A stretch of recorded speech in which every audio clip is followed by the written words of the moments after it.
It's time for the Albertville Aggie Coach Bert Browne Show. Every Wednesday night, you can tune in to Power 107.5 with your host, Aggie play-by-play announcer, Barry Galloway, live at Legends in the Crossroad Mall in Albertville. For the next hour, Aggie head coach Bert Browne will be joined by other Aggie coaches and Albertville players, and we'll talk Aggie football. Now let's go live to Legends in Albertville, here on Power 107.5 FM. And welcome to Legends. A good crowd coming here on this Wednesday. Come out and join us. Going to be here till 7. And I believe tonight's 75-cent wing night. And not bad at all.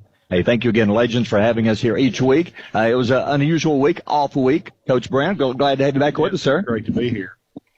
How different was it for you having no practice, actually no game last week? Well, you know, I wish it would time up its fall break. Right. Because if it does, I've always, and I got this from a friend of mine that did it at Bowling Green High in Kentucky, and they win about 11 games a year, and they would always get their fall break on their open date and give the kids and the coaches the whole week off. And I used to tell him all the time, I said, you can't do that. It's not basketball and baseball. And he goes, I'm telling you can do it. And of course, they did it, and they've won several state championships, and they always whip whoever they play that next week. And he was right. He said it's the best week of practice, best Monday of practice you'll ever have when you come off a fall break, because everybody's rejuvenated.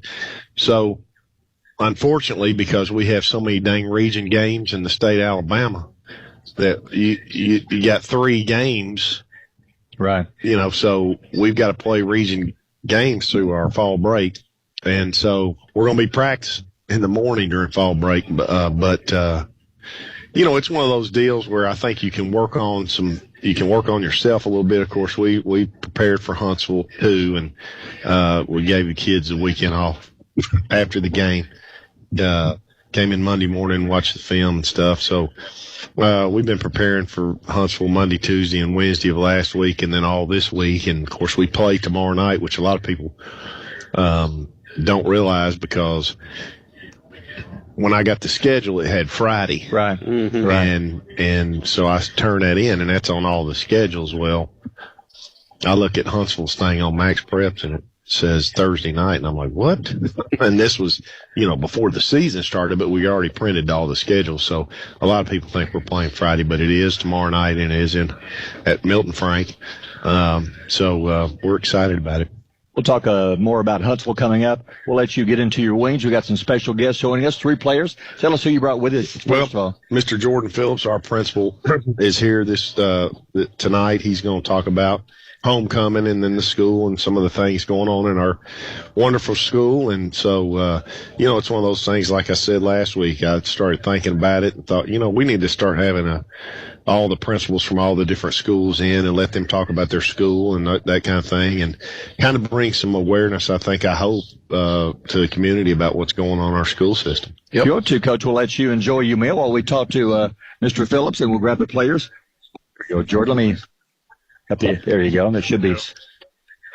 By the way, John and Keith, glad you guys are back. Haven't seen y'all since last Friday at Douglas. Yeah, it was good to see everybody. Good to see you guys. And Big John had a fun weekend down there at Auburn, Georgia game. Man, we were so close. We were so close. It was great to hang out with Gray and the Eagles and all of that stuff. But listen, we were 20-point underdogs. I'll take it. And as a Bama fan, I was halfway pulling for y'all. I know it. I know. Let us just say that the tailgate was fun. You were there. Did you get No, I sold my tickets. Yeah, I sold my tickets, took the money, and ran with it. Oh, yeah. I don't blame you. Jordan Phillips joining us. Hey, thanks for joining us tonight. Yeah, thank y'all for having me on. My mom always said I had a face for radio, so I'm glad to be here.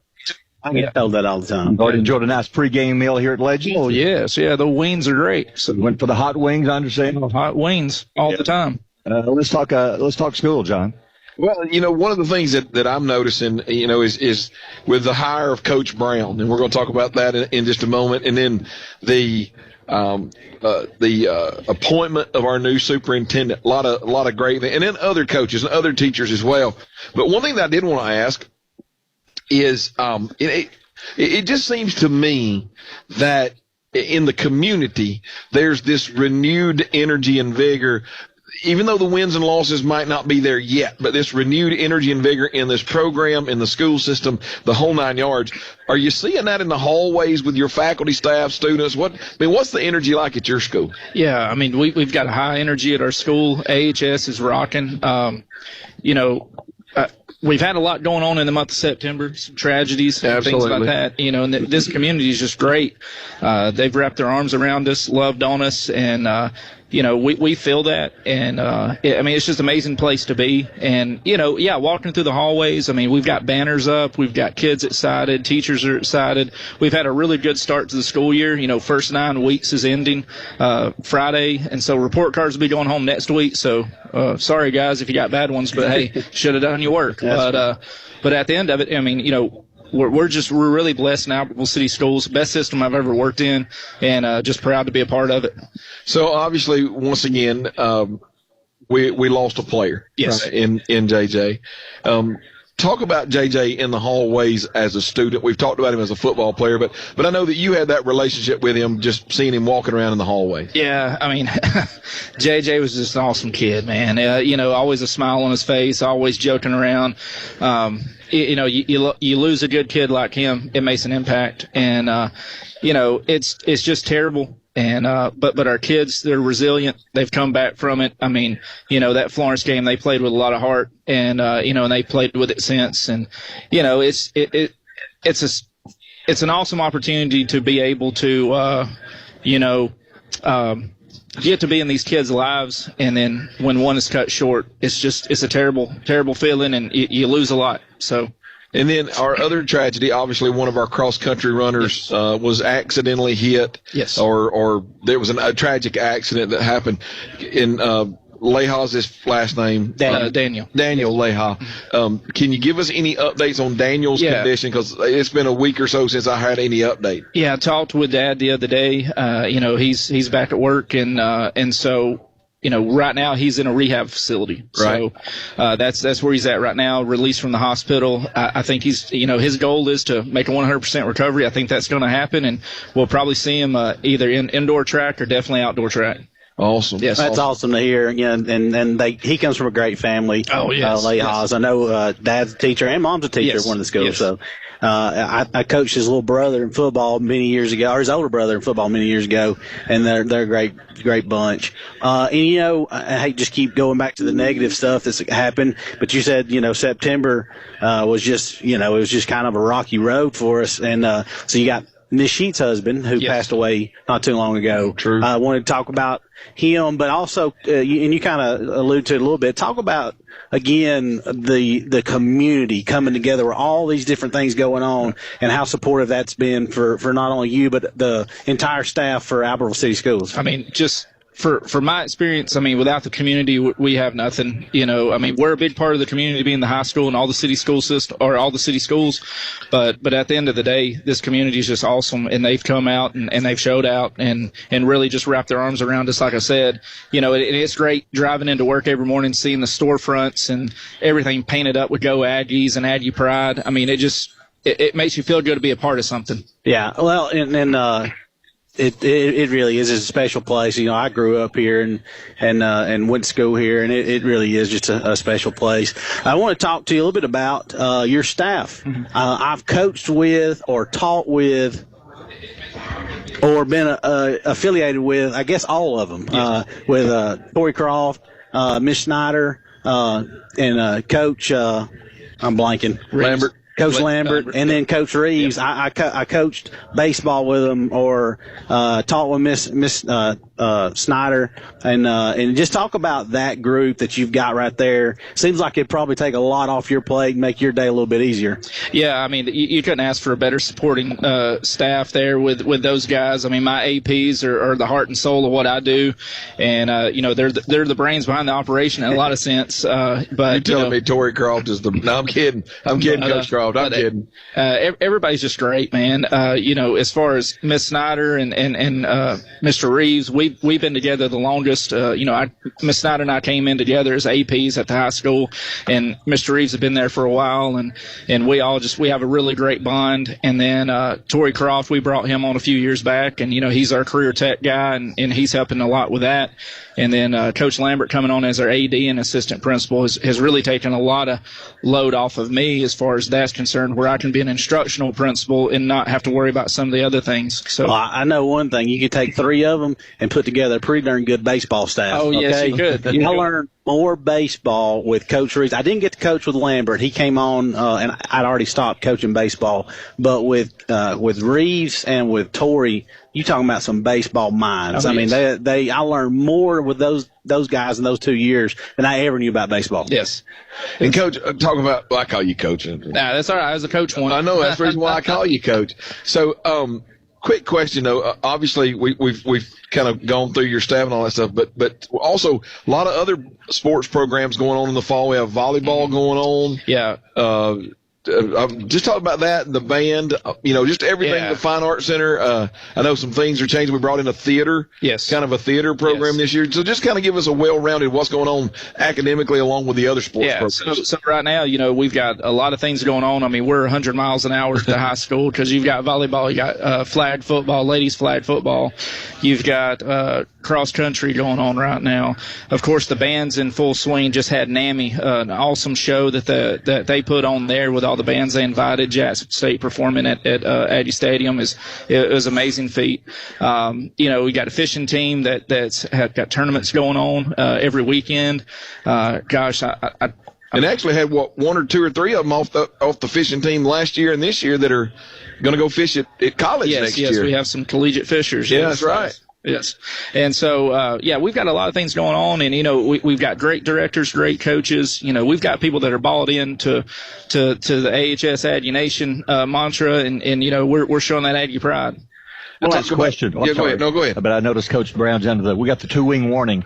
He's under 2 wings, and we got that. But go back to what you mentioned about the Saturday. I had the honor. They invited me to come and see the band show. And I'm not a coach. I'm not a teacher, but I'm a part of the broadcast crew, but so proud of Albertville because hearing some of the other bands, the other band directors talk about how beautiful the campus is on what top-notch facilities we have, and plus you've added a brand new building just a few weeks ago. Yes. How does that make you feel? I sweat with pride every time I drive in to just see this school that I'm able to, be a part of, and just the indoor athletic facility. What an amazing thing, because I think that's the second indoor facility in North Alabama. I think Muscle Shoals and us are it, and then Oxford's got one too. Right.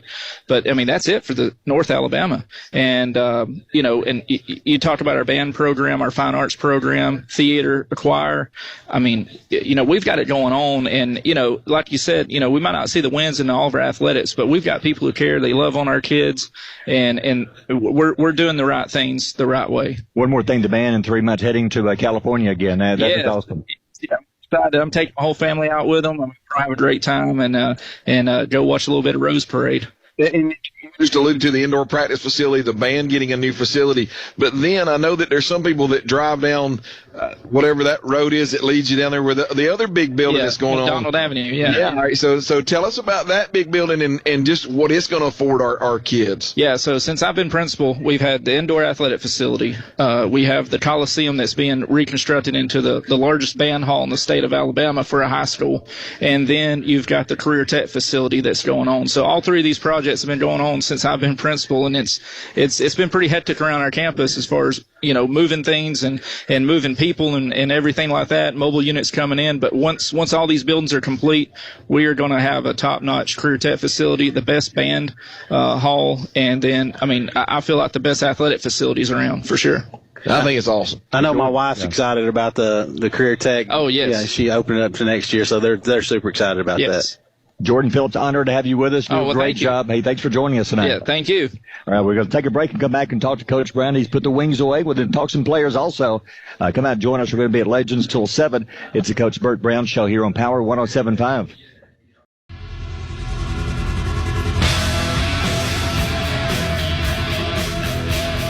Back to Legends of Albertville. Again, I want to say a thank you to Legends for being just going above and beyond all season long. allowing us to sit here and have a good time, talk football, helping feed the players. And Coach Brown, I appreciate you having the idea for this in the beginning.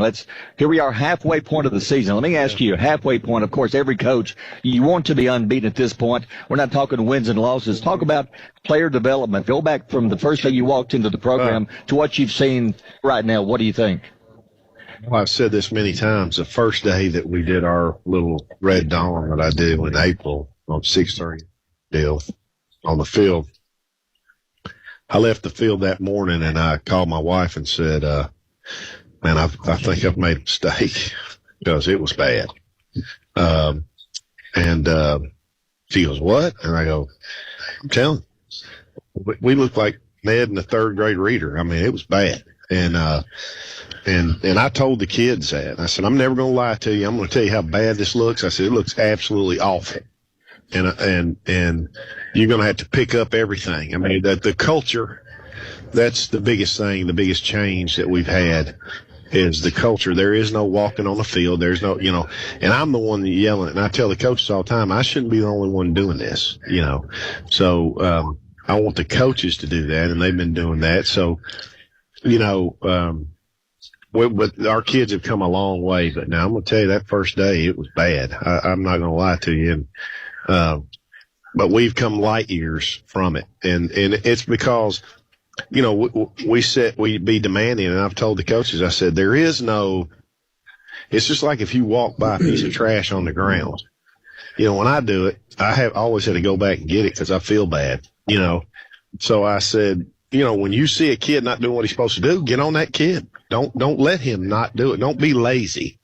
Discipline, to be a disciplinarian, you can't be lazy. It's something that you got to do every day, and you got to make the kids understand that this is how it's done. This is what we're going to do.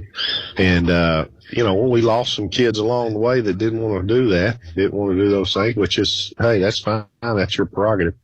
But we're going to do everything that we're supposed to do to make this thing go, and that's my belief. That's the way I feel about it. Look at your different parts. Start with offense. Began the season with Dez, different kind of quarterback than CJ. Offense, where do they, at this point now, how satisfied are you with what your offense is? Well, I mean, I looked out there today, and we've got, and I know people are like, what? And he keeps talking about this, but it's a fact.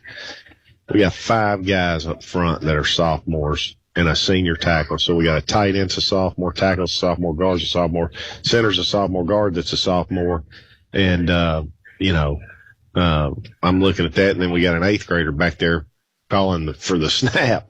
And then a sophomore receiver. And so I think the future looks bright. I think that we're going to get some more kids are going to come out that weren't out. And so I think that's going to help us. So, and then we're going to have a great winter workout this year. I got here in March, so I missed 3 months of that with the kids. And so my expectations are different. Sure. And I know Gavin did a great job with them, but Gavin's, by himself in there. And so, but this is going to be really good. We got some coaches that have first period planning. They're going to be able to be in the weight room with us. And so, there's a lot of good things going down. And, I really, once the season's over, I really can't wait to get in the weight room and put these guys through stuff that they've never been through. And it's going to be a great off season for us. And I think their bodies are going to change. They're going to look totally different and, get faster and all that good stuff. Coach, last time we took a road trip, obviously a road trip to Austin. I had a coach one time said, it's basically getting off the bus is the first goal, and getting them off the bus and then get in the locker room and then get ready to play. And I think we did good on the kickoff return, but I don't know if we necessarily got off the bus per se. Yeah. With that being said, how do you had a week off knowing that you've got a road trip looming out there in the distance? How do you better prepare this team mentally? Because they had that trip to Arab, then you had a couple of home games, then you got to go to Austin, and that's a 7A road trip. Uh-huh. You're able to kind of see some things. Maybe there were some breakdowns, and then you get ready to go on an away trip after 2 weeks to get prepared. How does that look a little bit different getting off the bus this time? Well, because Austin looks a lot different than everybody. Absolutely. Yeah. So our kids are going to go out there and, hey, this doesn't look like what last week looked like. Right. Because that bunch at Austin now, they look like a junior college. Yep. And then we had some good things we did. I mean, we had a 16-play drive, I think, that didn't get points. Mm-hmm. You drive the ball. So you have 16 plays is incredible. That consistency is incredible. We just have to finish that, and so we showed spots of where, but again, when you're so dang young, 16 plays is a lot of opportunity to mess up. I'd rather have like a 5 or 6 play touchdown drive, but that showed me a lot with our guys. And so going to Huntsville, they're a good football team, but now they're not going to look like Austin. Nobody does. Yeah. Well, and piggyback off that a little bit, Coach Maccabee always would talk about you've got a kicker that can put it in the end zone, and you're making that team drive those 12, 13, 14 play drives, how hard that is in high school and how often it doesn't happen. Yeah. But going back to the off week right here, was there anybody that was banged up or maybe a little injured that we're going to be able to get back with that time off? Yeah, well, I mean, we didn't have anything major, but it definitely helps you that, I gave them Thursday and Friday last week off, and I told the coaching staff, go, get out of here. And I got out of here. I went to Birmingham, stayed, spent the night, me and my wife and Coach Harper went to the Auburn Georgia game and stayed with my good friend Johnny Orr down in Auburn. And then, of course, he's a massive Auburn fan. So we went down there and tailgated with them. It was a good time. And so it kind of rejuvenates you, when you can just get away from it. And I think, anybody that tells you, anybody that's 1,000 miles an hour football all the time, 24/7, they're full of it. Yeah. You just can't. I mean, I love it. I love the game more than anything. And you have to be able to step back and get away from it. And I've always, as a head coach, I've always taken that way. And then as a college football coach, I've been a coordinator, but I've never been a head coach. But there'll be times when I would say, come in the office in the spring, say, let's go play golf. Let's get out of here. Yeah. At the college level. And I've been on staffs like that in college where the head coach comes in there on a beautiful March day and says, everybody go home and grab their clubs. We're going to play golf. Yeah. And you're talking about rejuvenating people. Yeah. You got to have that. Yes, you have to. You have to. The way y'all work, even in high school, I know college is a whole different level, but even high school, you got to have that time off. I know we're going to get to these guys over here in just a second, but I'm just looking down through here. So you got Elijah Lorsaint, who's an 11th grader. He's your elder statesman at the table tonight. But talk about, especially these two younger guys over here. So, and I'm sitting over here looking at them. I'm watching them. They're picking at each other. They're smacking each other around. Yeah. That's how it goes. Like 6-year-olds do at a table. Yes, it is. But, okay, the question is, does that keep you young as a coach, or does that make you old? Makes me old. I'm constantly going, put that down. Don't do that. Give that to me. Bring that back over here. Give me that football. Where'd you get, it's always, where'd you get the ball at? It's amazing how they find the football. They're magicians when it comes to football. It is. And, herding cats. It is. It's herding cats. And, but we got great kids. And, that's one good thing about them. I'll be in my office and we'll be getting ready for practice and I hear a big, oh, and I go in there and somebody's got a football in there. He just scored a touchdown. I don't understand them, and I tell them all the time, I go, give me the football. And they look at me like, what? Well, you're going to tear up one of the lights, Or somebody's going to get a head cracked open in here and get run over, hit a locker. Yeah. And then I tell them all the time, I say, when you do that now, you let your mama know that it's your fault. Yeah. And you can. That was always the thing when I was head coach at junior high. You can put the balls under lock and key somewhere, and they're going to end up with a football. It's amazing. I know. Go back to a few minutes ago. You mentioned looking forward to the winter after the season's over. Yeah. Players that that are in school that aren't out. Do you feel good about maybe getting some of those? Oh yeah, I think we're going to. We had a lot of kids persevere with us and stay with us and work hard, and these guys have, and it's just going to pay off for them because, I mean, when you miss a season, and you don't play. I mean, I can't tell you how much better I was from my sophomore year to my junior year than from my junior year to my senior year. Had I missed my sophomore year, or missed one of those years, I probably don't play college football, and have my education paid for. So I think it's going to pay off for these guys. But I do really believe that we're going to get some kids out that we've talked to, some more size and athletic ability and things like that. And, I've said this. We sit around as a coaching staff all the time. If we had 10 kids in that school, just 10, that we know should be playing football, that were playing football, we might be sitting at 3-2, 4-1, possibly. Yep. It would be a whole different scenario, because we are playing very young kids. And I mean, my first start in high school was I was a sophomore, not an eighth grader. I was a sophomore, and I wasn't ready. I went out there with my eyes bugging out of my head, and so, but these kids have really worked hard, and all that's going to pay off for them next year for sure. We'll take a timeout, Coach. Come back, talk to some of the players. Come out, join us at Legends until 7, the Coach Bert Browne Show here on Power 107.5. Player revolt. Okay. We're coming back again, Barry. We're back again. We're going to come back again. All right. Back with you, Keith. Well, okay. Well, we need to say their names again. So tonight at the table, we'll go in the other order. We got Rich Revolt, number 28. He's a 9th grader. You got number 12, C.J. Zuniga, who everybody knows is an 8th grader. And then you've got number 22, Elijah Lorsaint, who is a junior this year. And those are our guys we've got this week. Coach was talking about Elijah and Rich have been really showing out for the scout team and putting in that work. So Elijah's the old man at the table here right now, yes? Yeah. Yes, sir. Hey, Elijah, glad to have you with us. I'm telling you before we come on, we've called your name many times this year. So how satisfied are you with your play right now, as the year goes? I'll say I'm doing better than last year. I can see improvement every game in what you're doing. Last year, as a sophomore, didn't get to play one snap on varsity. Played JV the whole year. This year, I'm 2 deep on varsity, getting to play a lot of snaps, having fun.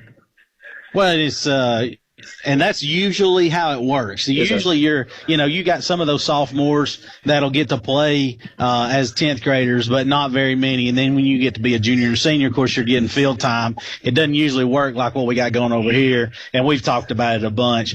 But, like I said, really Barry's called your name a ton this year. You're doing a great job, Elijah. Talk about offense or defense. Which one do you like better? I like defense. I like hitting people. You like getting after it. I hear you. Scout team, and I was going to say this when Rich got on too, and I go ahead and talk to both of you about it.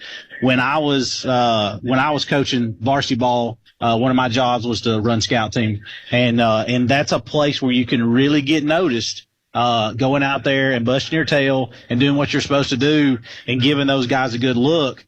Talk about running some of that scout team stuff and how much that's taught you as far as offense or defense and what you've learned as far as just football IQ. Well, as you said, giving those guys a good look. I'm trying to get them to see like the best composition they can have on the field, and I'm just trying to get better them and better how they play on Friday nights to get our O-line looking good. And just trying to soak everything in. I mean, just be a sponge, man. Just learn as much as you can. Go ahead, John. Hey, Elijah, from the time you kind of touched base on it a few moments ago, from your sophomore year to your junior year this year, but just speaking specifically from the time that Coach Browne has come in. So Coach Browne gets hired.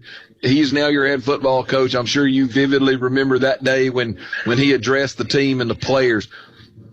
How has this head coach, the staff, your position coach, how has that helped you grow and mature? Speaking specifically, just flush last year, we didn't get a lot of snaps, but how you've been able to grow and mature throughout this season? Yeah, so these coaches, they believe in me more, getting me more time out there. Coach Halford got me big in the gym and getting me big enough to play against these 7A teams.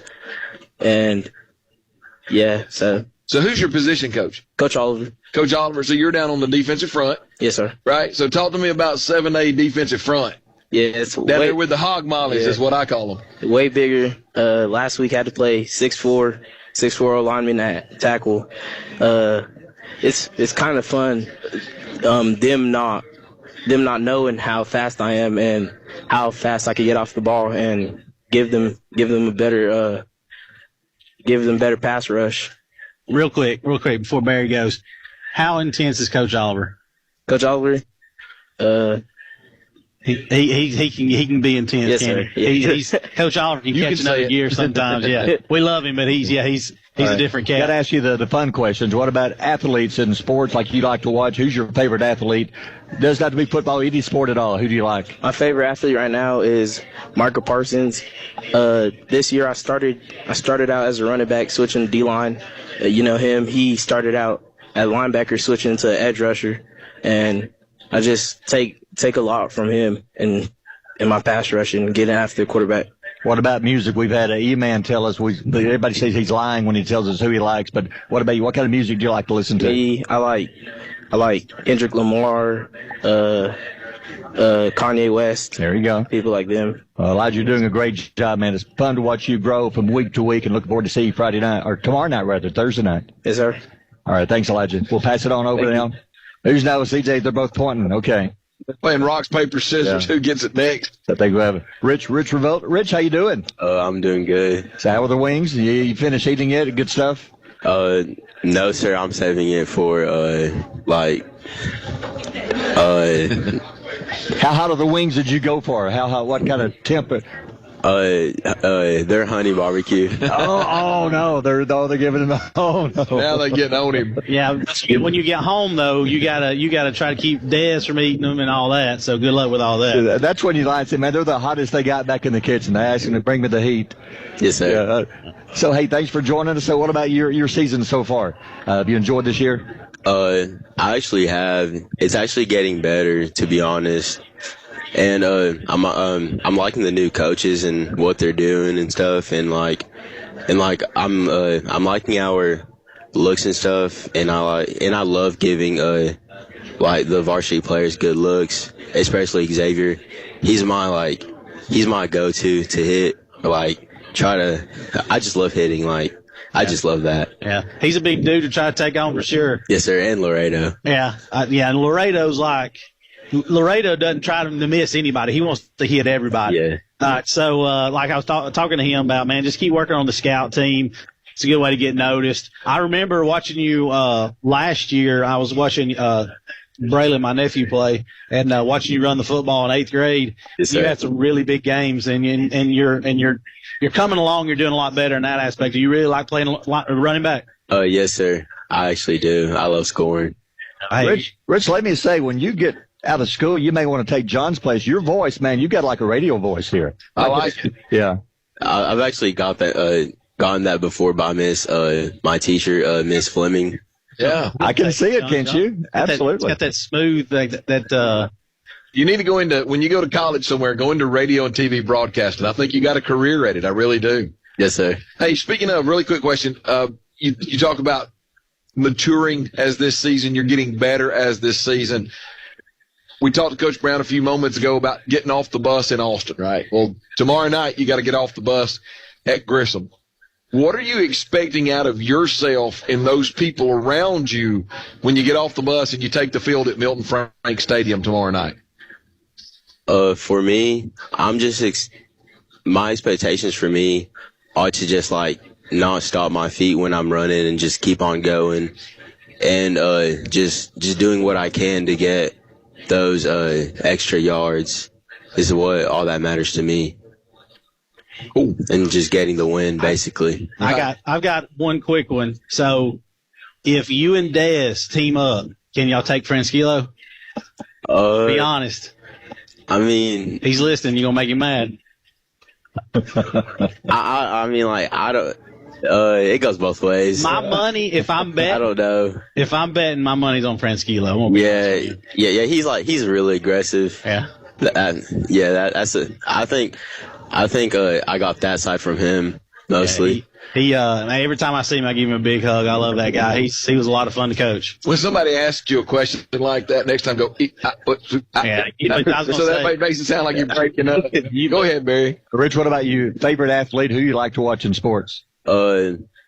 My favorite athlete so far, I actually have like more than one. Okay. Last night I was watching like Deuce Vaughn on how he's so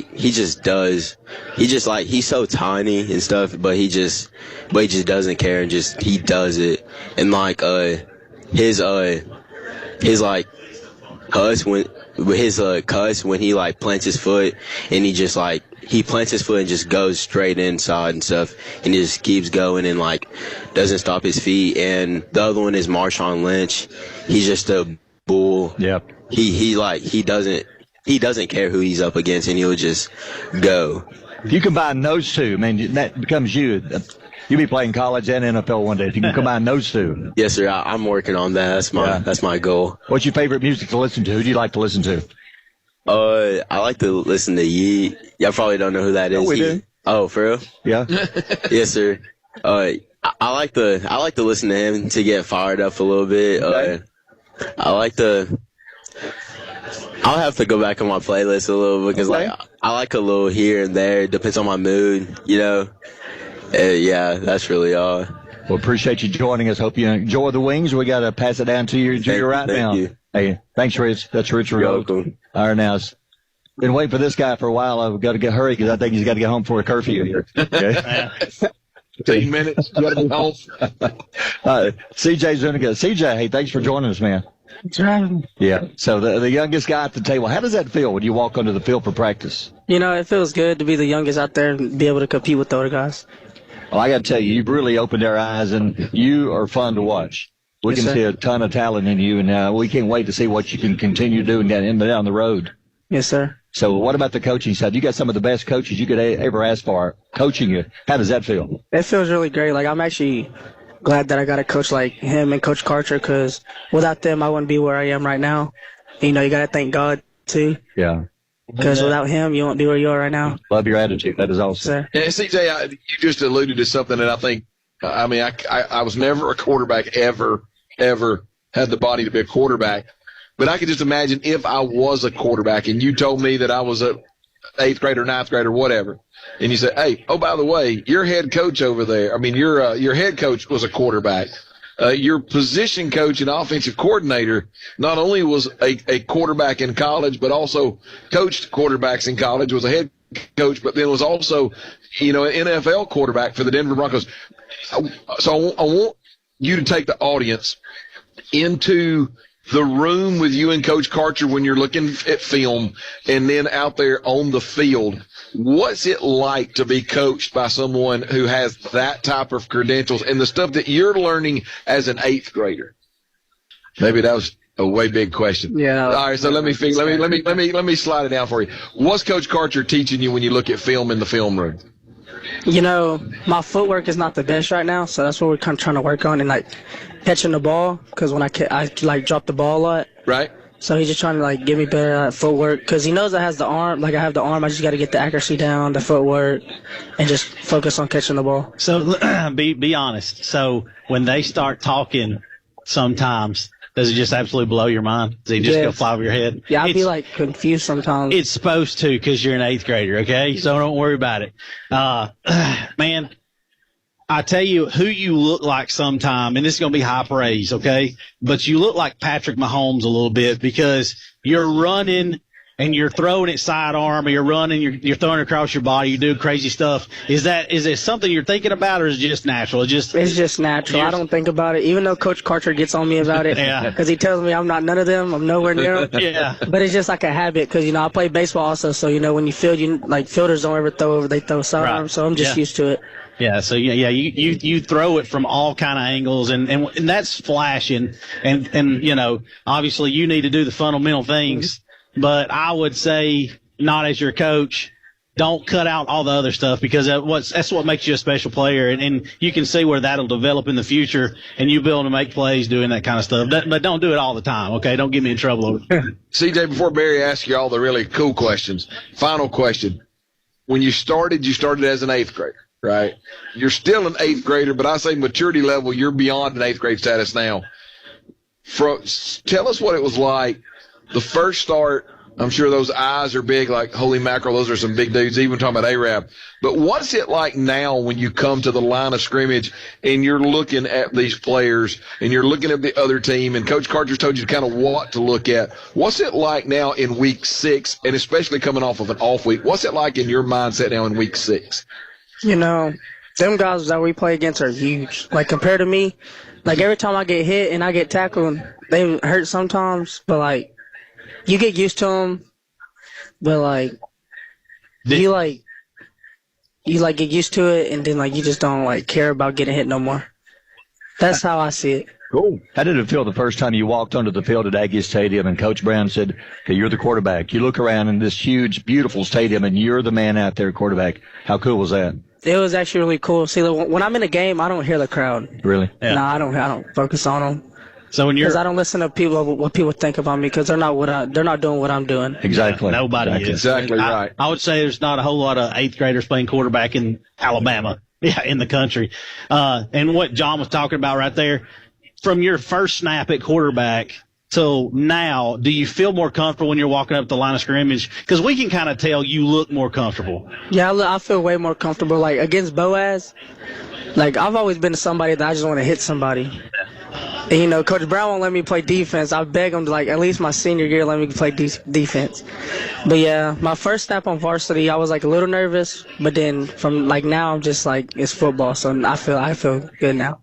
CJ, you do a great job. And before we let you go, I got to ask you, what about your favorite athlete? Would it be Mahomes, or who do you like to watch? I like to watch Tom Brady. That's my favorite. Tom Brady. Yes. Okay. So what about music-wise? What do you listen to? I listen to raw wave. I like that calm music. I'm not like a hype. Like, I'm like hyper person, but I don't listen to, like, all that hype music. Got to settle you down and get you. I got to be calm. CJ, good luck tomorrow night. We enjoy watching you play, and we'll see you tomorrow night. Yes, sir. Thank you. All right, that's CJ Zuniga. We'll come back and talk to Coach Brad about Huntsville coming up next. It's the Coach Bert Browne Show here on Power 107.5.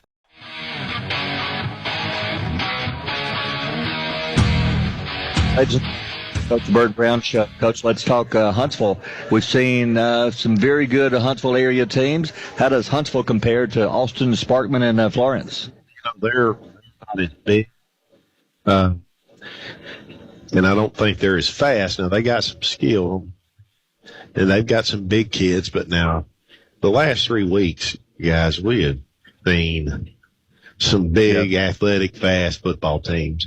I would hate to think of anybody else. I would hate to think that we had to play 3 more like that, but Huntsville's a good football team. They're well coached, and they got some good size, and so it's not like we're going to have a night off for sure. Joe was talking about their quarterback earlier. Yeah. So it depends on which statistic group you look at. He's either got 1,003 yards or he's got 997 yards passing so far.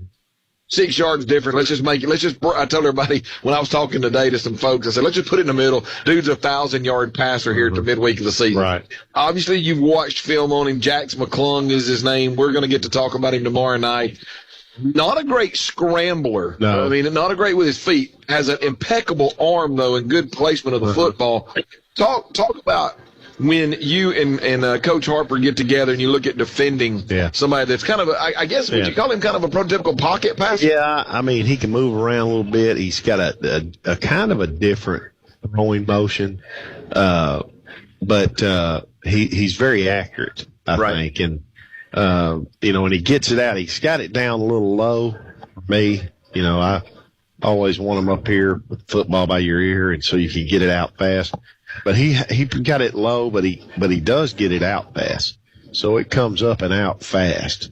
But, I'm a quarterback guy, and I'm going to have that ball up here with my guys. So, but he's an accurate passer, and, they can score points, that's for sure. And then where most folks would say, well, if you got a 1,000-yard passer, obviously your offense is wrapped around the passing game. But I think that's kind of opposite when you look, because yes, he has 1,000 yards passing, but they also have a running back, Marlon Jones, 425 yards on the season, averaging 5.8 yards every time he touches the football. I'm not a math wizard, but if you do that twice, that moves the chains on first down. Yeah. Just talk about that, how when you look at Huntsville, and granted they are – I think they're 3-2, but they've done some things that have shot themselves in the foot. But pretty balanced attack when you look at this team, both passing and running. And that's the scary thing about them. They can do both. And like I say, they got a good sized offensive line that moves people. And they've scored a lot of points. So, it's going to be challenging for our defense because they are a football team that is not one dimensional. They can throw the football, they can run the football, and he is a very good running back for sure. What about their defense? How does it compare to the ones we've already seen this year? The last three we've seen, good gracious, I sure hope they're not as good as those three. But they're not going to be as big, and they're not going to be as fast. I don't know if you could line up any three teams in the state of Alabama and say they're as big as fast as the last three we've played. So, I'm not knocking Huntsville, but anybody. Those last three football teams defensively, my goodness, they've been very good. Well, that's the way me and John were just over here talking. It seemed like Austin had all that size, offense and defense, and then you've got Sparkman that was super fast, but both teams very physical on defense. Yeah. Compare this Huntsville defense to those two as far as maybe how they stunt, move around, their speed. Yeah. Maybe are they as physical as that bunch? Is it splitting hairs? Well, I don't know if anybody.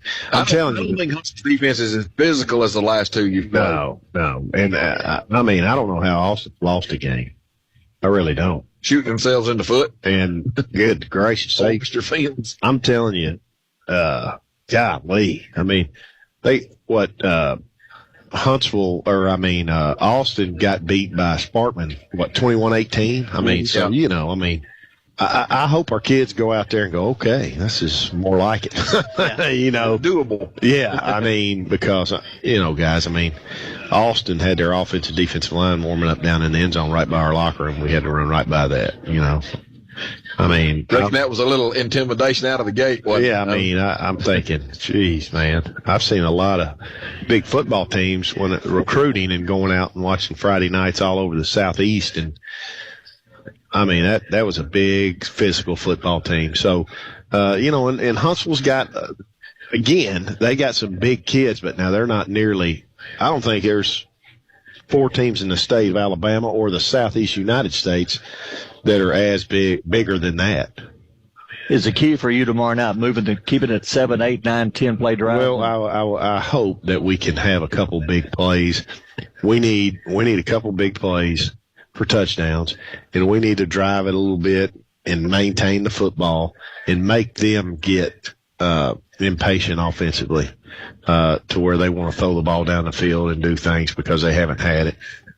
Coach, when I had the opportunity to watch their film over the last couple of days and specifically looking at them playing other 7A opponents that we have played or going to play, right?